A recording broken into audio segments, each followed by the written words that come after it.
The founder and CEO of Byjus, Raveendran Byju, was heard saying, "If you give me even 100 rupees, I'll invest it back in Byjus." He probably must have said that in the heat of the moment, because looking back at it in hindsight, he hasn't done that. In fact, he did quite the opposite. The story of Byjus has pretty much been up and down till now, and this roller coaster can be pretty much attributed to its promoter. When Mr. Raveendran and his immediate family sold their shares in the company, Byjus went down. And when he bought again, it's on its way back up again. This is a story of India's most valuable startup and how every business needs its owner, because no one bleeds for the company like its owner. And here's all the proof you're going to ever need for that.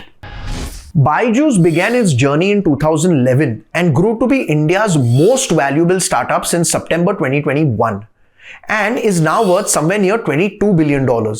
In 2016, online education was just becoming a thing and everyone was just beginning to understand its importance and convenience. Byjus was just starting to hit its sweet spot. From 2016 to 2021, this Bengaluru-based startup's valuation multiplied by 28 times. And don't worry, if this went unnoticed by you, it certainly didn't go unnoticed by its founders. Mr. Raveendran Byju and his co-founders, his wife and brother, together sold 25% of their shareholding in the company during this time. They made a killing doing it. Estimates suggest that they took home in excess of $300 million, which is life-changing money in India. Good for them. But something else changed as well. Their skin in the game, which means how much they as founders have remaining invested in Byjus. This was the view from the top, the story in total if you will. Now let's scratch the surface a bit and understand the chronology. आप chronology समझ लीजिए. Mr. Raveendran Byju, his brother Rijju and his wife Divya together began selling shares in the company since 2016, but in small quantities. Rijju Raveendran began heavy selling in 2020 and by early 2021, he had sold almost all his stake in the company when Byju's valuation had skyrocketed. Now, some people claim that the founders knew the valuation had hit an all-time high during the depths of the pandemic when everyone was stuck at home and edtech was the only way to continue education.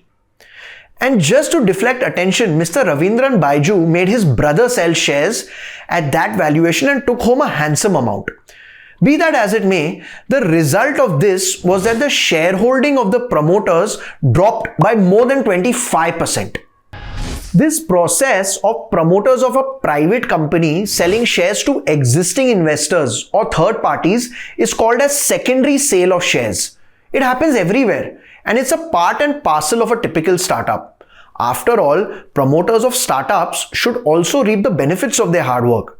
Buy a house, pay off debt, and keep some income on the side or whatever else. But selling so much of your stake so fast indicates you're probably not interested in building the company. A few industry experts say that a stake sale by promoters up to a maximum of 10% is alright. Anything beyond this is not comfortable. Yet another one says that an amount of $2 to $3 million should be enough. Then I must ask the question, isn't this a failure of corporate governance on the part of Byjus? How did their board of directors and early investors allow promoters to sell so much stake? Aren't they worried about the future of the company? And I guess it showed up in its results. Byjus is probably at the weakest point in its decade-long journey.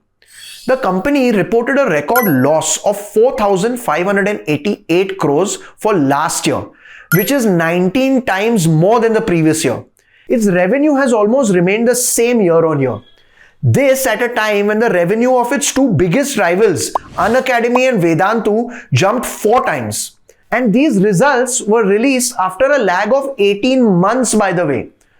Mr. Raveendran Byju was under a lot of pressure to firstly declare, then justify these results. He said something along the lines of there being a change in method of accounting last year, due to which revenue needed to be deferred to next year.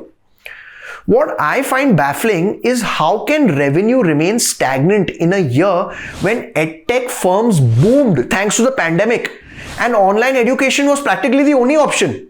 Remember, we're talking about the result for the year spanning 1st April 2020 to 31st March 2021. As if this weren't bad enough, a little more than a month ago, there was a report claiming that Byjus was planning to lay off 12,000 employees. They denied the report and maintained that they'll be laying off only 2,500 employees as a cost-cutting measure, as they had publicly announced earlier. These are the companies that Byjus has acquired. Some famous names in there. 4 out of these have been in 2020 and 2021. I hope the promoters had enough incentive and were fully involved in those deals, because all these recent acquisitions are loss-making companies, which have added to that massive figure of Byjus' consolidated net loss. So that was Byjus, the world's most valuable edtech startup. But recently, there are a couple of events that have taken place that could turn this story around. The most interesting thing, in my opinion, is that Byjus in March 2022 raised $800 million in a funding round. Half of this, or $400 million, was invested by Mr. Raveendran Byju himself, which took his stake in the company from 22% to 25%. Now, this is a statement of intent for some good reasons. Firstly, the promoter has put in money at a very high valuation, which is risky for him, so he'll have more to lose. Secondly, he's taken a loan for this amount and put in the money, so it's double risky for him. Now he's got skin in the game. This round of funding saw Byjus' valuation touch $22 billion, which was $17 billion in September of 2021. It also just made a big announcement recently that it plans to turn profitable by March 2023 and has listed a detailed plan to do this.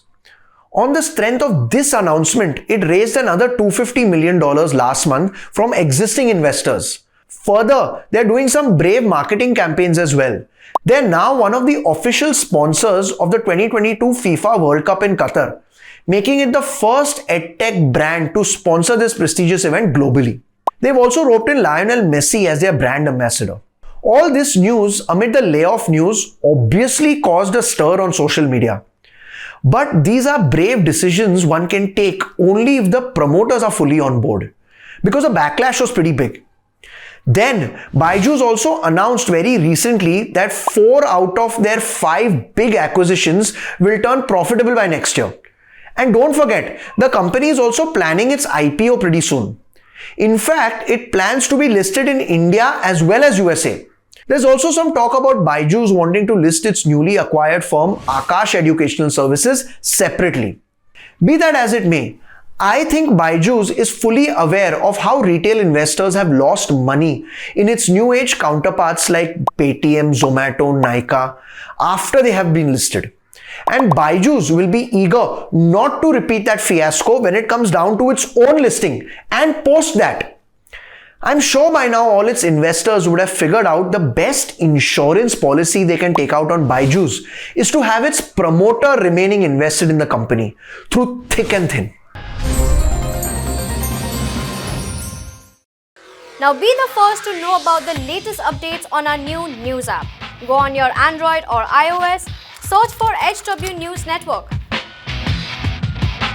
Download our app, choose the language you prefer to get updates in, and be up to date with the latest news.